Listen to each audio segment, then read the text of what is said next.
Buenos días, mi nombre es Jennifer Cruz, soy licenciada en Ciencias Sociales de la Universidad Pedagógica.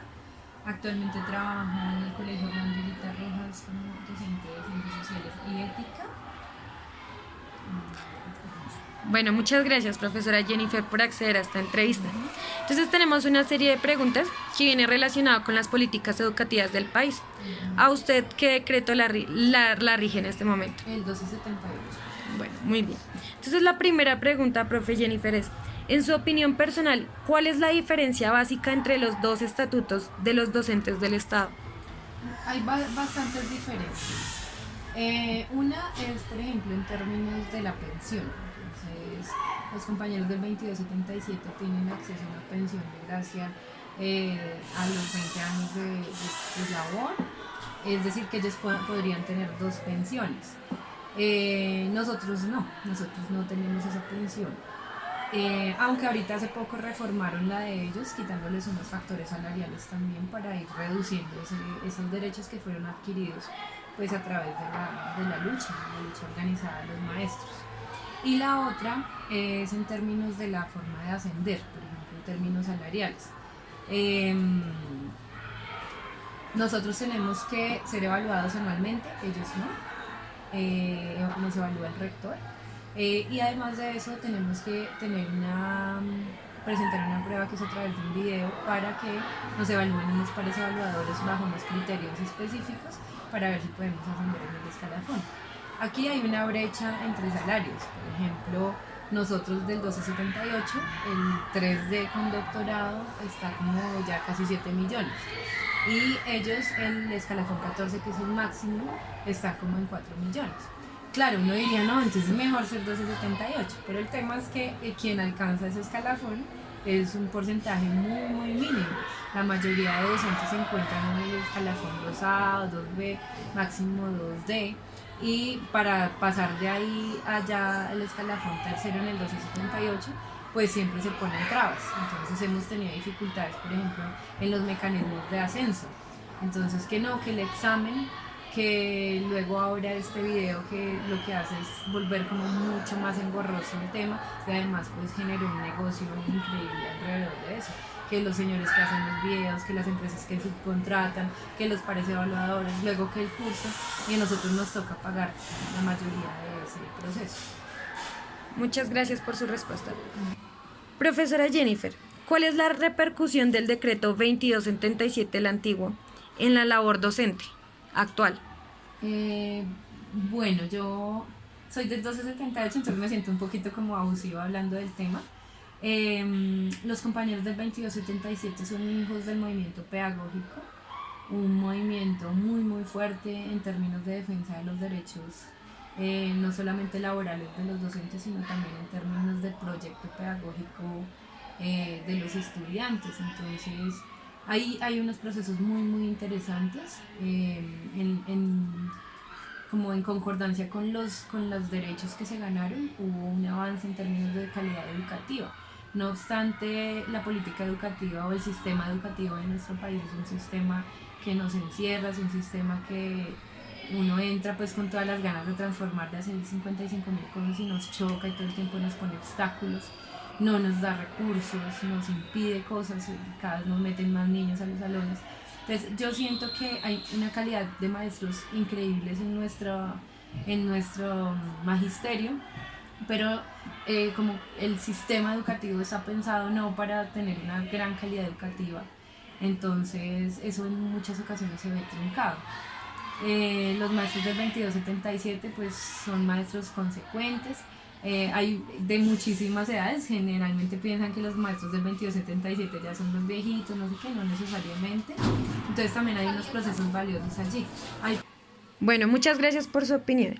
Entonces, ¿cuál es la repercusión ahora del decreto que usted se rige en la labor docente? Bueno, sigo por el mismo camino de la respuesta anterior. El sistema educativo, en lugar de mejorar, ha empeorado, ha reducido recursos para la educación. En el sistema general de participaciones cada vez es menos importante la educación y eso implica pues que con el temita de hacer más con menos, entonces nos metan más cantidad de niños a los colegios, a los salones, lo cual nos impide nosotros llevar un proceso como más juicioso con cada niño, con sus estilos de aprendizaje. El tema de la jornada única, que en muchas ocasiones es aplicada arbitrariamente en los colegios y tienen a los niños sin los recursos necesarios, entonces no hay almuerzo pero sí hay jornada única, entonces es como tener a los niños ahí, no necesariamente en procesos que realmente desarrollen sus habilidades o sus potencialidades. Entonces sigo diciendo lo mismo, una calidad de maestros increíbles, con una salud terrible, con un sistema de salud terrible, con más estudiantes en los salones, pero con más exigencias todo el tiempo, con una cantidad de formatos que todo el tiempo nos están exigiendo en los colegios y menos atención en realidad a los estudiantes. Entonces, sigo diciendo, el sistema educativo es el problema, no los maestros. Claro, efectivamente, también nosotros tenemos que ser autocríticos con respecto a muchas de nuestras actitudes en relación con la forma en que nos ve la sociedad, ¿no? La profesión de los docentes ha venido siendo subvalorada, subestimada, y entonces en muchas ocasiones el maestro también se ha comido ese cuento, se ha comido el cuento de que no es la profesión más importante de una sociedad cuando es la que forma al resto de los profesionales. Gracias por su opinión, profe Jenny. Entonces, la siguiente pregunta es, según el decreto 1278, ¿cree usted que el concurso para ascenso se evalúa de forma objetiva? No está pensado para evaluar de forma objetiva. Ni siquiera el anterior, que era una evaluación, un examen escrito. El actual, no sé si pues tú lo conoces, es un video en el que uno pues hace una planeación, registran una clase en 50 minutos, uno hace un testimonio de entrada, un testimonio de cierre, una autoevaluación y bueno, se comparan con algunas entrevistas que le hacen a los estudiantes sobre uno y con las últimas 2 evaluaciones del rector. No creo que es objetiva en qué medida. Lo que uno hace en clase, lo que uno hace a través de los años con los niños es un proceso.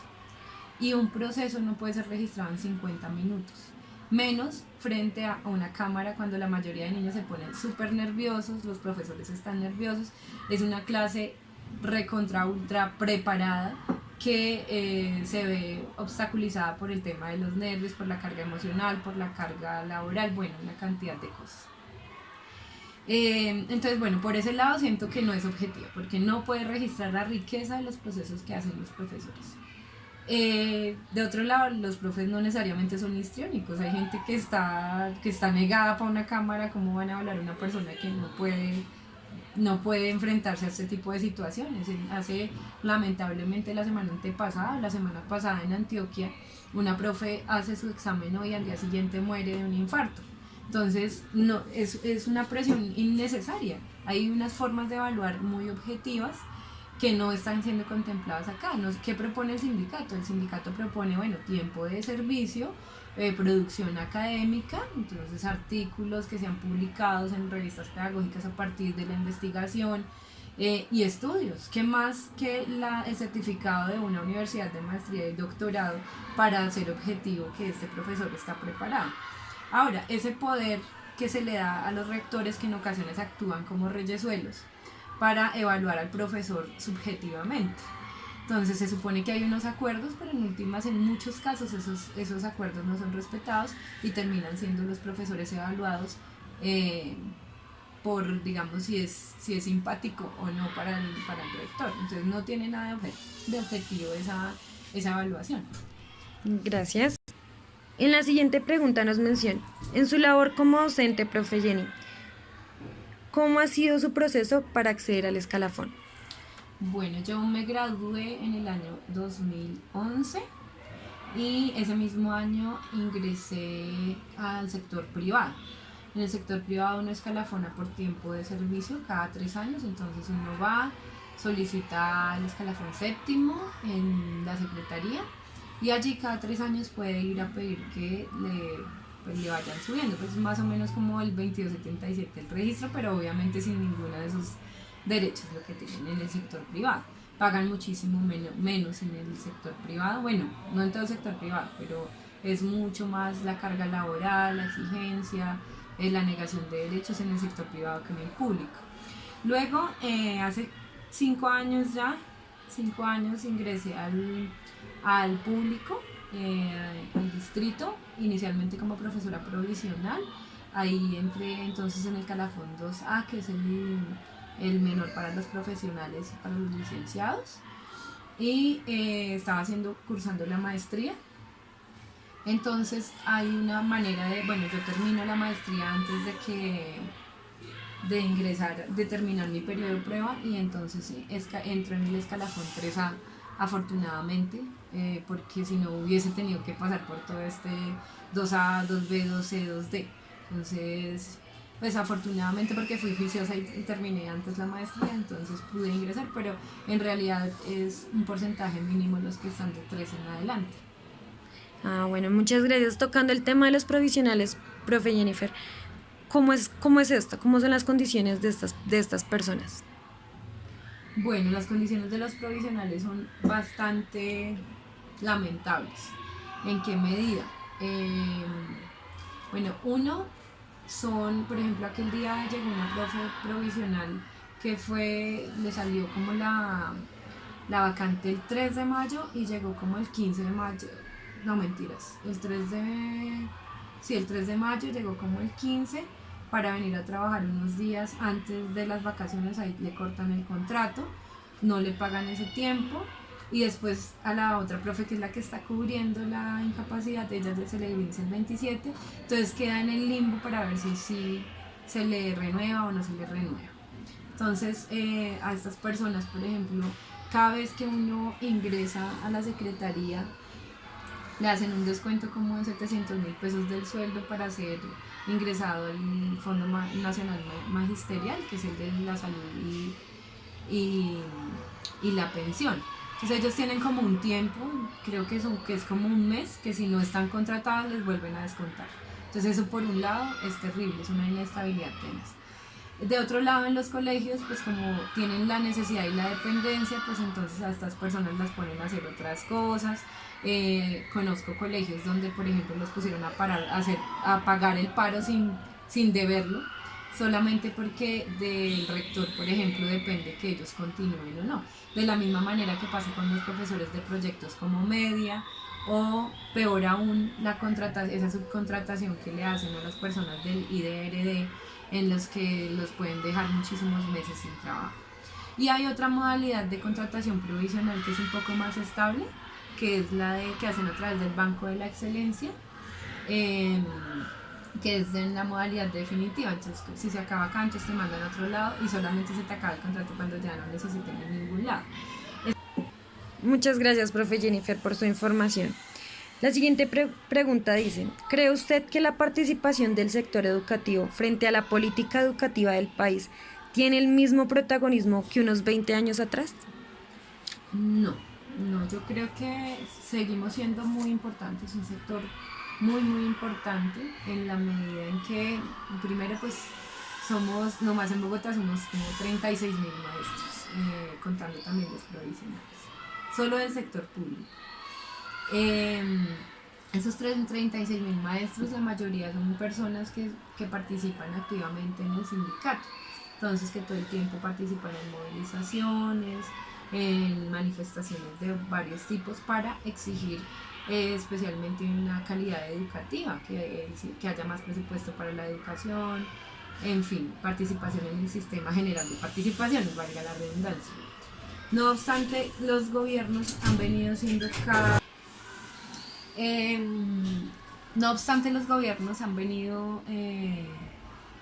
siendo cada vez menos receptivos frente a las demandas de nuestro sector. No quiero decir que hace 20 años hayan sido maravillosos, pero el movimiento pedagógico será muchísimo más fuerte en términos de organización, en términos, no sé, de claridades. Ha venido, digamos, disminuyendo esa organización. Por ejemplo, en Bogotá uno ve a veces que las movilizaciones son diezmadas, como que la gente se ha venido desesperanzando un poco porque el gobierno firma todo. No sé si de pronto nosotros nos damos cuenta a través de los paros campesinos, los paros indígenas, todos los paros que se hacen en Colombia, que son múltiples. El gobierno siempre firma todo, pero no cumple. y entonces la gente va sintiendo un cansancio, ah, ah, como que se va metiendo en la cabeza que nada va a cambiar, que eso. Bueno, muchas gracias, profe Jennifer. La siguiente pregunta dice, en el decreto 2277 se accedía a un ascenso en el escalafón en razón del tiempo de servicio, en la docencia, antigüedad. ¿Cree usted que esta condición actuaba en consecuencia con el bienestar del docente y el avance de la educación? Bueno, yo creo que eso es una de esas preguntas que te ponen en dilemas, porque yo sí considero que se le debe valorar el tiempo de servicio a los maestros. Me parece que la experiencia hay que valorarla, ¿no? En otros países eh, los docentes más adultos son los más valorados y los otros profes que somos más jóvenes, que me meto ahí, venimos también a ser como auxiliares de esos sabedores. Entonces siento que sí, debe ser uno de los criterios, pero no el único. No el único porque, por ejemplo, ellos están estancados en en su proceso salarial. Hay profesores del 2277 con doctorado y un montón de producción académica, profes universitarios, gente súper pilosa, que está ganando como alguien que está en un escalafón 3B, en el 1278. Entonces, es una de esas preguntas que, como decía, como de dilema. Yo sí creo que debe ser considerado el tiempo de servicio, pero no debe ser el único. Debe ser complementado por otras cosas que puedan acelerar el proceso y que puedan valorar, digamos, como de una forma más integral lo que significa ser maestro. Cierto. Muchas gracias.